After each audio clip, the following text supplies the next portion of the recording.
Shalom Aleichem, nous allons donc avoir le plaisir de pouvoir étudier ensemble aujourd'hui la page Kaf Bet du traité Nedarim.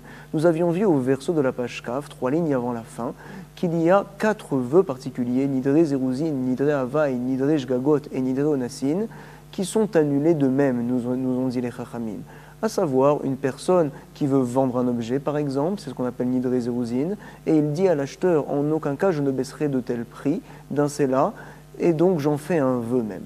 On dit par la suite dans la Mishnah, il a le droit de pouvoir vendre moins cher que le prix pour lequel il a fait un vœu. Parce qu'en fait, ce vœu-là n'est pas un vœu. Tout ce qu'il a dit une telle chose, c'était juste pour être mésarès, pour faire avancer la vente et pour montrer à l'acheteur qu'il ne baisserait en aucun cas du prix qu'il avait fixé au départ. Nous verrons par la suite l'explication de Nidre Havai, Nidre Onassin, Nidre Shgagot. Nous avait dit la Gemara au verso de la page Kaf Alef, cette fois à la 10e ligne, Rav Yehuda au nom de Ravasi. Tous les vœux que les Chachamim annulent, ils se doivent de les annuler comme les 4 vœux que l'on a vus dans la Mishnah.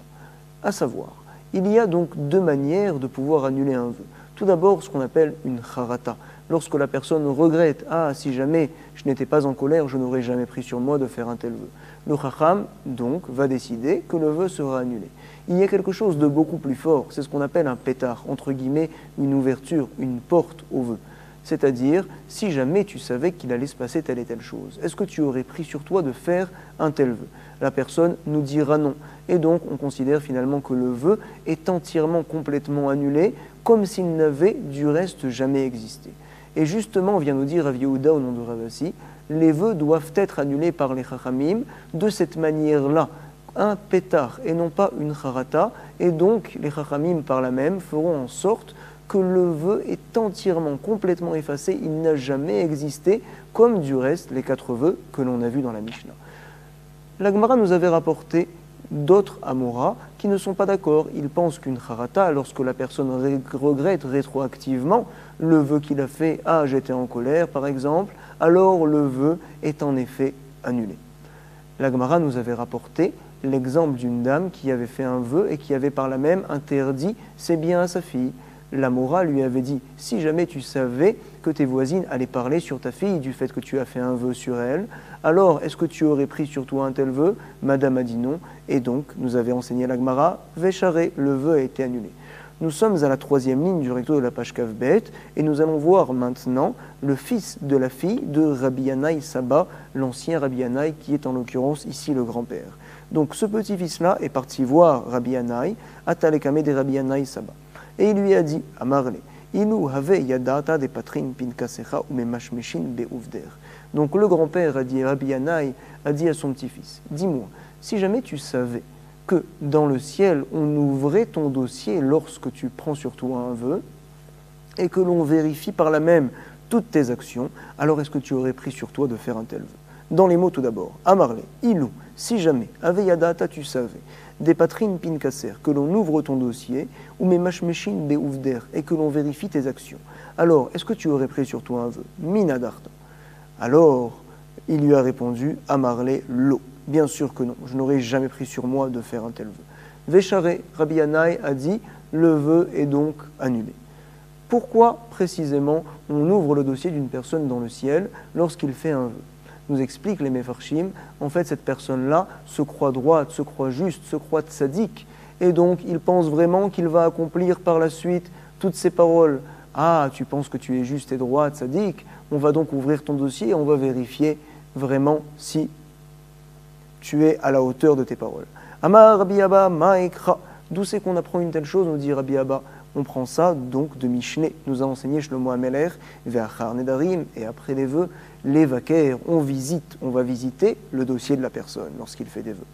Ve'afalgav de patar, Rabbi Yanaï, et bien que, nous dit la Gemara, Rabbi Yanaï a trouvé un pétard, justement, par ces mots-là, par ce principe-là, nous on ne fait en aucun cas une telle chose. Anan, nous dit la Gemara, lo patrinan lebeha, on ne fait jamais un pétard par ces paroles-là. Pourquoi? Nous avons peur que la personne, lorsqu'on lui dira une telle chose, en fait, ne regrette pas dans son cœur son vœu. Et Béhémet, il nous aurait dit, oui, j'aurais pris sur moi un tel vœu, même sachant telle et telle chose. Et finalement, il a honte de dire ça devant nous. Alors il nous dira, oui, je regrette, oui, je n'aurais jamais fait un tel vœu si je savais qu'on ouvrait mon dossier là-haut dans le ciel. Donc ça ne vient pas du cœur, on a peur de cela. C'est la raison pour laquelle on ne fait jamais une telle chose. Et on ne fait jamais un pétard, on n'annule pas les vœux. De cette manière-là, nous enseigne Rabbi Abba. Amar Rabbi Abba, Maïkra, Ve'achar nedarim levaker, Ve'afal gav de patar Rabbi Anaïle, Anan nu lo patrinan lebeha. On n'annule pas le vœu de cette manière-là. Nous dit la Gemara, il y a également autre chose avec lequel on n'ouvre pas le vœu, à savoir, Velo patrinan behada haraniyata, de Amar Rabba bar bar Chana. Il nous a dit au nom de Rabbi Yochanan, Maï petach le Rabban Gamliel le Aousaba. Quel est le petach, entre guillemets la porte, qu'a trouvé le grand Tana Rabban Gamliel à un ancien Aousaba? Il lui a dit, tu sais, Yesh boté ka midkarot charev. Il y a donc une personne qui parle, boté, Kamit karov charev, à savoir comme lorsque l'on transperce avec une épée. Qu'est-ce que ça veut dire? Il nous dit la suite du pasuk du reste, velachon chachamim mirpa. Les paroles des chachamim guérissent cette chose-là. Kol la beauté, raoui ledokro becharev. Le pasuk on l'explique de cette manière-là. Toute personne qui parle et qui prend sur lui un vœu, alors on se devrait de le transpercer avec un sabre, avec une épée. Par contre, et là, la shon chachamim mirpa. La parole des chachamim, l'annulation du vœu que font les chachamim, ça guérit. Lorsque l'on dit une telle chose à la personne, il risque de ne pas regretter dans son cœur. Et donc, c'est la raison pour laquelle on n'est pas potéar avec une telle chose. Velo patrinan behada haraniata. Nous rapporte la Gemara, il y a encore un autre enseignement de Rabbi Nathan, cette fois, qu'on n'utilise jamais pour faire un pétard. Détania Rabbi Nathan. À savoir, il y a donc deux passages dans l'enseignement de Rabbi Nathan. Hanoder keilu bana bama. Une personne qui prend un éder, c'est comme s'il construisait un autel en dehors du Beth Amikdash pour par la suite apporter une offrande à Kadosh Baruch Hu. C'est bien sûr interdit une telle chose dans la Torah. Et nous enseigne Rabbi Nathan, Ve'amekaimo, lorsqu'il réalise le vœu par la suite, c'est comme si finalement il l'avait apporté donc une offrande sur cet autel-là en dehors du Beth Amikdash. Il a donc terminé, conclu son Issour Sa'avera. En fait, on vient nous apprendre que ce n'est pas bien du tout de prendre sur soi un éder. Donc, va nous dire la Gemara, tu sais, Bereisha Patrinan, puisque le début de l'enseignement de Rabbi Nathan, à savoir quelqu'un qui prend sur lui un vœu, c'est comme s'il construisait un bama, un hôtel en dehors du Beth Amikdash, c'est pas si grave finalement de faire un hôtel en dehors du Beth Amikdash tant qu'on n'a pas apporté de korban. C'est pour cela qu'on ne craint pas que la personne ne soit pas franche. Elle va nous dire, non, Béhémet, même si je savais une telle chose, j'aurais pris sur moi le vœu. Du fait qu'il a regretté, qu'il a dit non, je n'aurais pas pris sur moi le vœu, alors on pense qu'il est sincère. Comme ça nous dit la Gemara. Par contre, au sujet de la fin de l'enseignement de Rabbi Nathan, ça, on ne rapporte pas une telle chose devant la personne qui a fait sur lui, qui a pris sur lui un vœu. Pourquoi? Parce que l'on a peur qu'il ait honte et qu'il vienne à nous mentir, comme ça nous rapporte la Gemara. Besefa, Abaye Amar, Patrinan, Rava Amar, Lo Patrinan. C'est donc l'opinion de Rava que je vous ai dit, mais Abaye n'est pas d'accord. Il dit que oui, on peut se permettre d'être potéar, parce qu'on ne craint pas que la personne ne soit pas franche. Rav Kahana matnela le hashmata behadin. Voici donc jusqu'à présent la marloquette Abaye et Rava, selon l'explication de Rav Kahana. À savoir, Rav Kahana matnela, il enseigne les hashmata, cet enseignement-là, behadin nishna, de la manière que l'on vient de voir.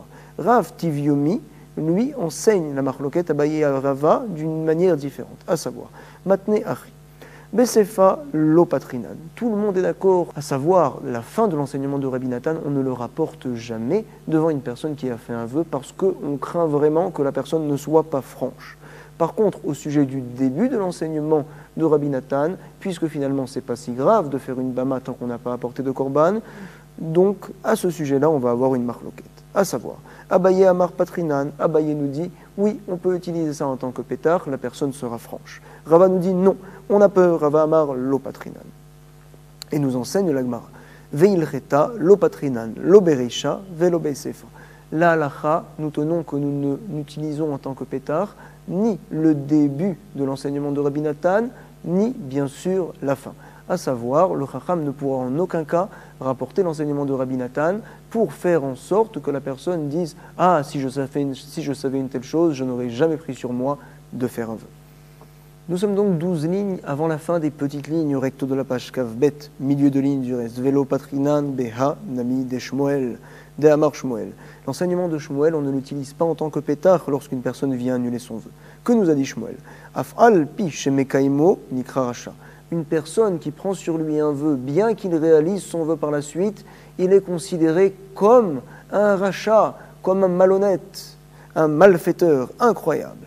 On ne dit pas une telle chose parce que la personne risque de ne pas être franc et de dire « Ah, si je savais une telle chose, je n'aurais jamais pris sur moi un vœu. » Mais Béhémet, au fond de lui, il continue à tenir son vœu. Donc, comme ça nous a dit la Gemara. Amar Rabbi Abaou Maïkra. D'où c'est qu'on apprend un tel principe? Cette fois, nous allons voir un pasouk qui est dans Dvarim.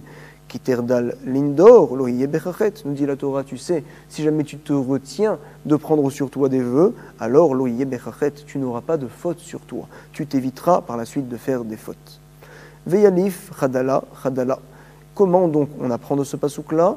Il y a ce qu'on appelle une xerashava, 2 fois le même mot qui se trouve du reste dans 2 pasouks différents, un dans Dvarim et un autre dans Iyov. Et donc on apprend un pasouk à l'autre, à savoir Ktivacha Kiterdal Lindor. Le premier pasouk, on l'a lu déjà, il est marqué Kiterdal Lindor. Vektivatam dans Iyov, il est marqué Shem Rechaim Chadlu Rogez. À savoir, dit Iyov, je préférerais mourir et être enterré. Là-bas, les Rechaim, les malfaiteurs, ne s'énerveront pas contre moi comme ils le font justement dans ce monde-là. Il est marqué dans le pasouk le mot Chadal. On parle également de malfaiteur, de rachat. Ça veut nous dire également que le pasouk qu'on a cité dans Dvarim, Vechi Terdal Lindor, Lo Yebechachet, comme quoi une personne par contre qui n'est pas Chodel Lindor, qui se permet de prendre sur lui des vœux, est considéré lui comme un rachat. Voilà ce qu'on a appris dans la Gemara. Va nous dire cette fois Rav Yosef, Afanan Nami Tanina. Nous avons une preuve de l'enseignement de Shmuel. C'est la Mishnah que l'on avait vue du reste, à la page, tête au recto de la page, dans le traité Nedarim, Kenidre Kesherim, lo Hamarkloum, une personne qui dit « Voici que je prends sur moi un vœu, comme les vœux des Kesherim, des gens droits, des gens Ksherim. » Alors on considère que ce n'est pas un vœu, parce qu'en général, les gens Ksherim, les droits, ne font aucun vœu. Donc lorsque tu dis une telle chose, finalement, tu nous montres que tu ne veux pas faire un vœu. Par contre, s'il dit Kenidre Rechaim, comme les vœux des gens malhonnêtes, des malfaiteurs, on va dire, bien que là-bas ce n'est pas vraiment des malfaiteurs, mais en tout cas c'est des gens pas très bien, alors on considère que c'est oui un vœu, parce que les Rechaim, en l'occurrence, prennent sur eux des vœux. On apprend de cette Mishnah-là, comme ça comprend Rav Yosef, qu'une personne qui fait un vœu est considérée comme un rachat. Neder, Benazir, ou Bekorban, ou Bejvoa. C'est bien sûr, nous avait dit la Mishnah là-bas, considéré comme un vœu. Également, comme une voie, un serment, si jamais il a fait un serment. Comme un Korban, s'il a pris sur lui telle et telle chose. Comme un Nazir, s'il veut être Nazir, il a dit Nezarim, Shel, Rechaim. Alors on considère que c'est oui un vœu. 3 lignes avant la fin des petites lignes au recto de la page Kavbet, nous allons voir que Rabbi Yonatan nous donne un enseignement formidable, encore une fois au sujet du rat, des malfaiteurs, des mauvaises choses, et également du Gehinom, de l'enfer, à savoir Kola Koes, toute personne qui s'énerve. On parle de quelqu'un qui s'énerve vraiment.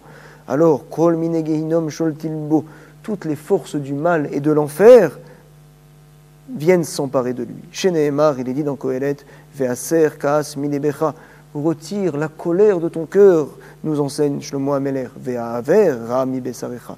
Et par là même, tu retireras les mauvaises choses, le rat, le mal de ton corps. Ve'enra et la Geinam. Et lorsque l'on parle de rat, de mal, bien sûr, on parle d'enfer. D'où on sait une telle chose? Nous dit encore une fois Shlomo Ameler, Kol Pa'al Hashem Lema'anehu. Tout ce qu'Hashem a fait, il l'a fait, bien sûr, pour qu'on le serve et pour qu'on le loue, pour qu'on le vénère à Kadosh Baruch Hu. Bien sûr, comme nous enseigne le Messilat Yesharim, il n'y a de plaisir pour l'homme, pour la Neshama de l'homme, qui est grande, plus haute, plus grande que les Malachim, que les anges. Il n'y a de mieux pour cette Neshama-là que d'être proche de Kadosh Baruch Hu, de louer et de vénérer le Maître du monde. Kol Pa'am Hashem, Lema'aneu Paral.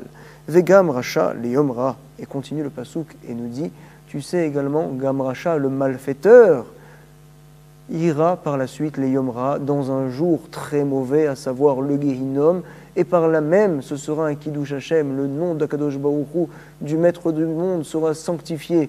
Voici que les personnes qui font des mauvaises choses sont par la suite punies. En tout cas, lorsque l'on parle de Yom Ra, de mauvais jours, on parle de l'enfer. Et donc, dans le pasouk plus haut qu'on avait lu dans Kohelet, on apprend que le Ra dont on parle, c'est l'enfer, le Gehinom. Et donc, on confirme qu'une personne qui s'énerve les forces du Gehinnom, de l'enfer, viennent s'en prendre à lui. C'est très dur, c'est très fort. Velod, et là, c'est-à-dire les tartoniotes, c'est une maladie que l'on a dans les parties intimes. Et ça entraîne des choses très dures. Par exemple, on est déprimé et on a la vue qui baisse. Alors, et là, une personne qui s'énerve a justement cette maladie-là, les tartoniotes qui s'en prennent à lui. S'il me semble bien, on parle ici des hémorroïdes.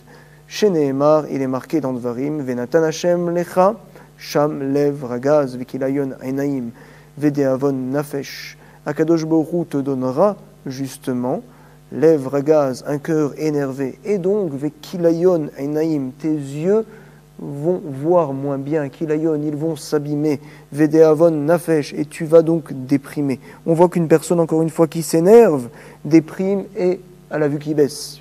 Donc si vous voulez faire attention à votre vue, avant d'aller chez l'opticien, il faut travailler sa colère.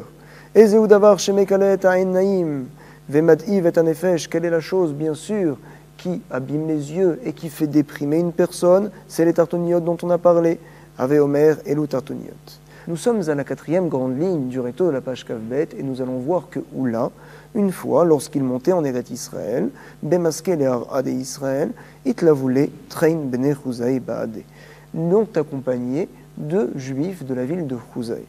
Un des deux, justement, s'est levé et a égorgé son compagnon. Kam chad shachate le chavre.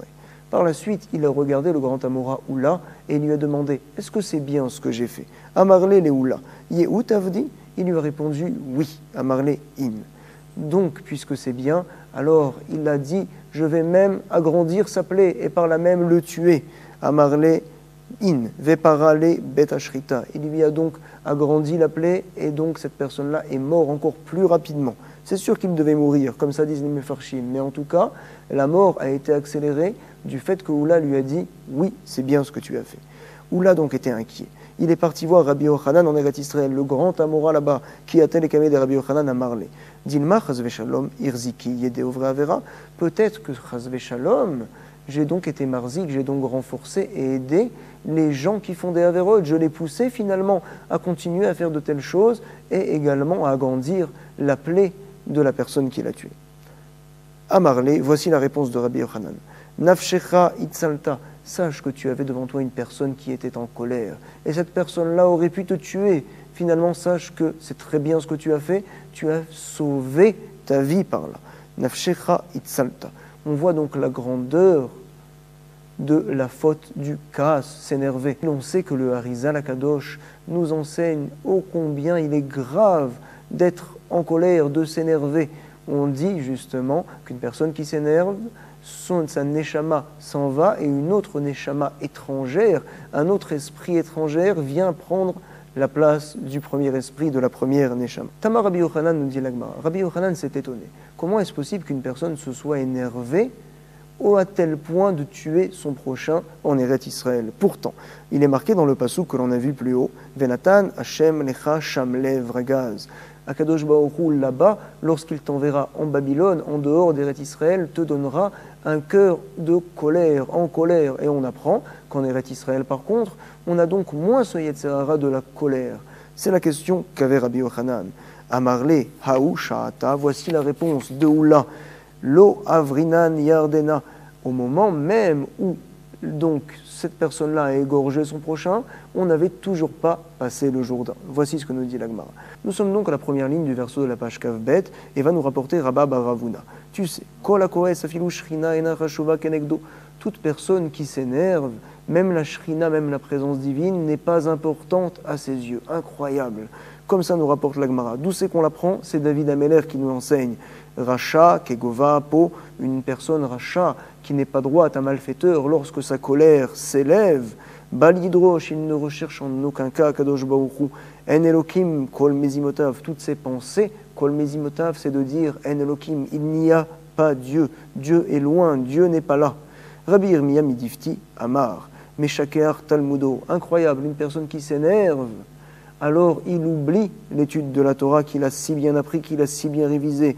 Ou Mosif Tipshut, également, il rajoute de la bêtise dans son esprit dans son cerveau. Chez Nehemar, nous enseigne cette fois Shlomo Amelech, le fils de David, qui kaas bechek ksilim, parce que la colère, elle est bechek, entre guillemets, dans la poche des imbéciles, d'exilim. Et savoir, vective, vexil, yifroshivelet, un imbécile va dévoiler son imbécilité aux yeux de tout le monde. Et donc, nous dit le Roche, puisque la colère est dans la poche d'un imbécile, c'est-à-dire que dans sa poche, il ne reste que la colère. Toute la Torah qu'il avait mis dans ses bagages, qu'il avait appris, elle est partie. Elle a été oubliée. Voici ce qu'on apprend de la Gemara.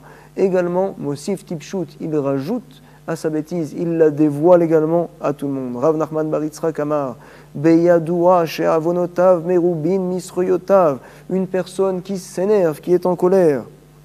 Alors on peut être sûr, Beyadoua, que ses fautes sont plus importantes et plus grandes que ses bonnes actions, ses maasim tovim. She'avonotav merubin misroyotav, nous dit la Gemara. Chez Nehemar, il est rapporté dans Mishleh cette fois, encore une fois Shlomo Amelech, ou Baal Chemar, une personne qui s'énerve, Rav Pesha, elle a donc beaucoup de fautes avec lui. Nous sommes à la 9e ligne du verso de la page Kavbet et nous rapporte Ravada, fils de Rabbi Hanina. Si jamais le Ham Israël n'avait pas fauté, il m'allait Chatou Israël, lo nitan naem et la Chamisha Chumshe Torah. Alors, Akadosh Baruch Hu ne leur aurait donné que les 5 livres de la Torah, Be'ereshit, Shemot, Vayikra, Bamidbar et Dvarim, et il leur aurait donné également le Sefer Yehoshua, le seul et unique Navi Yehoshua. Pas plus. Pourquoi? Parce que donc, dans Yehoshua, on parle là-bas de la terre d'Eretz Israël, de quelle manière elle est répartie. Par contre, on n'aurait pas eu besoin des autres Nevi'im pour nous enseigner quoi que ce soit, puisque de toute manière, on aurait été juste, on aurait été droit. Et en règle générale, on sait que les Nevi'im viennent pour nous remettre en place, pour nous corriger. C'est ce qu'on va apprendre du reste d'un pasouk. Maïtahama, il est marqué donc dans Kohelet, encore une fois Shlomo Amelech, qui Berov Chochma, parce que donc Berov Chochma, lorsqu'il y a beaucoup de Chochma et de Nevoa, justement, alors Rav Kaas, il y a également beaucoup de Kaas, c'est-à-dire que les Nevi'im, les prophètes, viennent pour, entre guillemets, s'énerver sur le Ham Israël et les remettre en place, les corriger. Nous allons voir un nouvel enseignement de Rabbi Assi qui nous dit En niskakin elokei Israël chutz mikona mishti, à savoir, quelqu'un qui fait un vœu, également qui fait un serment, alors on a la possibilité d'annuler son vœu, d'annuler son serment en allant voir un chacham ou bien un beddin. On trouvera bien sûr un pétard. Par contre, quelqu'un qui a juré, qui a fait un serment et qui a cité le nom d'Akadosh Baruch Hu Elokei Israël, alors c'est trop grave, on n'annulera pas ce serment-là, sauf dans un cas particulier. Quelqu'un qui a dit « Voici que ma femme a volé mon sac, alors je jure de ne pas profiter de ses biens, je jure de la repousser de ma maison, par exemple. » Alors on dira dans ce cas-là « Monsieur, bien que tu as juré sur le nom de Dieu, quand même on va t'annuler ce serment-là parce que c'est trop grave, on veut que tu reprennes avec ta femme. » Nous allons reprendre ça dans les mots également. Amar Rabbi Ami, en niskakin Elokei Israël, nous n'annulons pas les serments lorsqu'on prononce le nom d'Elokei Israël, sauf dans un cas particulier, chutz mikona mishni neenitli, sauf dans un cas où quelqu'un a dit « Je jure que ma femme ne profitera pas de mes biens désormais. » Pourquoi? Parce qu'elle a volé mon sac, chez Ganva et Kissi, chez Ikta et Benai, parce qu'elle a tavé mon fils alors qu'il ne le méritait pas. Par la suite, on a vérifié, Venoda chez Loganva, on a vu que madame n'a rien volé et qu'elle n'a frappé personne, Veshelo Ikaou. Alors, dans ce cas-là, et spécialement dans ce cas-là, on pourra annuler le serment, même lorsque le nom d'Akadosh Baruch Hu a été cité. On a vu de Rabbi Assi un grand principe, à savoir, on n'annule pas un serment lorsque dans le serment, on a cité le nom de Boréola, maître du monde Akadosh Baruch Hu. Aïe de Ataï, lekame des Rav Assi. Une personne est venue voir, toujours Rav Assi, et il lui a dit à Marla, Bemaï Nadart, Belokei Israël, et donc Rav Assi a voulu annuler le serment de cette personne-là et lui a dit, comment donc tu as fait ton serment? La personne a répondu, j'ai cité le nom d'Akadosh Baruch Hu. Alors donc, à Marla, voici ce qu'il a dit à cette personne-là. Inadart Bemohi, si jamais tu avais fait un vœu ou bien même un serment, comme le serment de Moshe Rabbeinu qu'il avait fait à son beau-père à Yitro à l'époque, où il n'a pas cité le nom d'Akadosh Baruch Hu clairement, alors dans ce cas-là, j'aurais dit, je peux te l'annuler, chez Ikinui Be'alma, Mizdakik Nalecha. Par contre, Ashta de Lonadarta Bemohi, maintenant que tu n'as pas juré comme Moshe Rabbeinu et la Belokei Israël, mais tu as dit clairement le nom de Dieu, alors là, je n'annulerai rien. Lo Mizdakinina Lecha. Nouveau cas encore formidable, Rav Kahana Iklae, lebe Rav Yosef. Une fois, un jour, Rav Kahana est parti dans la maison de Rav Yosef. Amarle lit'om mar mide. Alors donc Rav Yosef lui a dit, viens manger quelque chose chez moi, mange quelque chose. Il lui a dit, Amarle lo marikula lo taim nalecha. Non, je jure sur le Dieu du monde, Marikula, Lotaim Nalecha, que je ne goûterai pas de ta nourriture. Voici la réaction de Rav Yosef. Amarle, lo Marikula, Lotaimat le. Moi aussi également, je jure que tu ne goûteras rien de ma nourriture. Incroyable. Anichal et Rav Kahana, la Gemara nous dit, on comprend très bien que Rav Kahana a dû jurer qu'il ne mangerait pas des biens de Rav Yosef. Il avait peut-être une raison particulière, de Amar lo Marikula. Par contre, Rav Yosef, en quoi avait-il le besoin de jurer que Rav Kahana ne mangerait pas de ses biens? De toute manière, Rav Kahana ne veut pas manger de ses biens. Comme ça comprend la Gemara. Et là, les Rav Yosef. Par contre, les paroles de Rav Yosef. Amay amar lo marikula, achi hudeke amarle. Non, nous dit la Gemara, Rav Yosef a dit autre chose. Nous avons mal compris ces paroles. À savoir, lo marikula hu deke amarta. Behemet, n'est-ce pas que tu as dit le nom de Dieu? Puisque tu as dit le nom de Dieu, alors je ne pourrai en aucun cas faire en sorte que tu manges par la suite ma nourriture. Je ne pourrai en aucun cas annuler ton serment, parce que tu as cité le nom de Dieu. Donc nous voyons de Rav Yosef une confirmation de ce que nous avait dit plus haut Ravasi, comme quoi lorsqu'une personne jure et prononce le nom de Dieu dans ce serment-là, c'est trop grave, on n'annule pas un tel serment. Ilkar lotaimat le. Amar Rava, Amar Rav Nachman, nous sommes donc ces lignes, avant la fin des petites lignes, au verso de la page Kavbet, nous allons voir que Rava, au nom de Rav Nachman, nous rapporte une halakha très importante. Potrin becharata veniskakin leloke Israël. Nous voyons ces deux points très importants dans la halakha, dans le Shulchan Aruch. Il est bon de le savoir, très important. On a le droit, oui, d'être potéar, donc d'annuler un vœu par une charata, justement par un regret. On n'est pas obligé d'avoir ce qu'on appelle un pétard, entre guillemets une porte, pour annuler le vœu.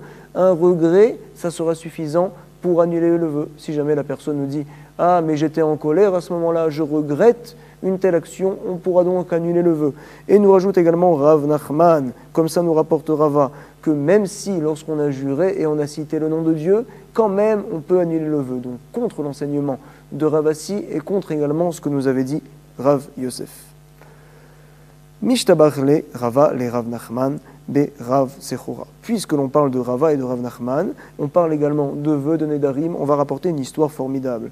Rava, tout le temps, disait à Rav Nachman que Rav Sechora, c'est quelqu'un de très important, des Adam Gadol. Sur ce, Rav Nachman lui a dit, ah bon, alors donc je veux le voir, il faudra que tu me l'amènes. Amarlo, Kesheyavo le Yadecha, Aviu le Yadi, tu me l'apporteras donc. Havele Nidra, un jour Rav Sechora avait un vœu. Il est parti justement voir Rav Nachman, les Mishra. Nous dit la Gemara, donc il est parti voir Rav Nachman, Atele Kameh de Rav Nachman, Amarle, Nadarta Adaate de Achi. Sur ce, Rav Nachman, lorsque Rav Sechora voulait annuler son vœu, il lui a dit, dis-moi, est-ce que tu voulais vraiment faire un tel neder? Il lui dit, oui, Amarle in, ce vœu-là que j'ai fait, je l'ai bien fait, je l'ai fait de tout mon cœur, parce que Rav Sechora était droit, il était yachar, alors il ne ment pas. Ada Tedeachi in. Il lui a répondu, t'es sûr que tu aurais fait un tel vœu? Il a encore, Rav Sechora, continué à dire, oui, je suis sûr de ce que j'ai fait. Kamazim. Ça s'est passé plusieurs fois, et à la fin, Rav Nachman a été makpid. Il ne s'est pas mis en colère vraiment, mais en tout cas, il a été dur, on va dire, il a repoussé Rav Sechora. Ton vœu restera un vœu, je ne peux pas te l'annuler. Amarle zil lekal ech. Rentre chez toi, et lui a dit, Nafak Rav Sechora vepatar pitra. Rav Sechora est sorti de la maison de Rav Nachman, et donc il a trouvé lui tout seul un pétard pour annuler son vœu, à savoir, Vepatar pitra le nafshe. Pourquoi? Rabbi Omer Ezei derech yeshara sheyavur lo adam, kol shei tiferet leosea vetiferet lo mina adam. Quel est donc le chemin droit qu'un homme devra choisir? Tout chemin qui est tiferet leosea, formidable donc devant Akadosh Baruch Hu, vetiferet lo mina adam, et également formidable aux yeux des gens. Et donc Rav Sechora s'est dit, comment est-ce possible que j'ai fait une telle action qui a mis entre guillemets en colère Rav Nachman, qui a fait en sorte que Rav Nachman me repousse? Ça veut dire que j'ai fait une mauvaise action. Si je savais que lorsque je prendrai sur moi un vœu plus tard, j'entraînerai que Rav Nachman me repousse de chez lui, alors je n'aurais jamais fait un tel vœu, pense Rav Sechora. Et donc, il est parti voir d'autres Chachamim cette fois, ils lui ont très facilement annulé le vœu. Nous reprenons ça dans les mots. Rabbi Omer, deuxième ligne, Ezeu derech yeshara she'yabur lo Adam. Quel est donc le chemin droit qu'un homme choisira? Kol she'itiferet leosea vetiferet lo mina Adam. Tout chemin qui est bon, formidable aux yeux d'Akadosh Baruch Hu et également aux yeux des gens. Ve'ashta deikpad Rav Nachman, a dit Rav Srora, maintenant que j'ai vu que Rav Nachman m'a repoussé, Adaate de achil lo nadre. Alors si je savais une telle chose, je n'aurais jamais pris sur moi un tel vœu. Veshara le nafshe. On sait donc que par la suite, Rav Srora est parti faire annuler son vœu. Nous sommes donc deux lignes avant la fin de la page Kavbet. Nous avons par la suite un autre cas. Nous allons le mettre de côté, on le verra à la page Kav Gimel. Bezrat Hashem, en tout cas, on a vu à quel point il faut faire attention à ne pas se mettre en colère. Chazve Shalom, toute personne qui se met en colère repousse la Shrina également, pense à chaque instant quelque part comme si Hachem n'était pas là. On a vu également qu'il devient ksil, il devient bête. Toute la Torah qu'il retient, pendant des années, elle peut être oubliée en un clin d'œil. Également, nous dit le Harizal, sa neshama, son esprit, est remplacé par une neshama étrangère, incroyable. Nous avions vu également que la halakha était fixée, très important, qui nous dit, tu sais, on peut annuler le vœu également avec une charata, avec un regret. Non seulement un pétard, comme on le sait, mais également un regret. Nous avions vu également que la halakha nous disait contre Ravasi, contre également Rav Yosef, à savoir, même lorsqu'une personne jure et qu'il dit le nom d'Akadosh Baruch Hu en toutes lettres, quand même on a la possibilité d'annuler ce serment-là. Nous avions rapporté également qu'il y a certaines choses qu'on n'utilise pas pour faire un pétard, parce qu'on a peur que lorsqu'on dira ces mots-là à la personne qui a fait un vœu, elle vient finalement à nous dire « oui, je n'aurais jamais fait un tel vœu si je savais tels enseignements, par exemple que je suis rachat, par exemple que je suis nikra choté ». On a peur que la personne nous dise une telle chose, mais qu'elle dise ces choses-là parce qu'elle a honte de dire la vérité. Et donc finalement, ça ne vient pas de son cœur. Donc cette personne-là continuera avec son éder. C'est la raison pour laquelle on n'annule pas son vœu. En tout cas, j'espère que l'étude était bien claire. Je vous souhaite beaucoup de hatzlacha.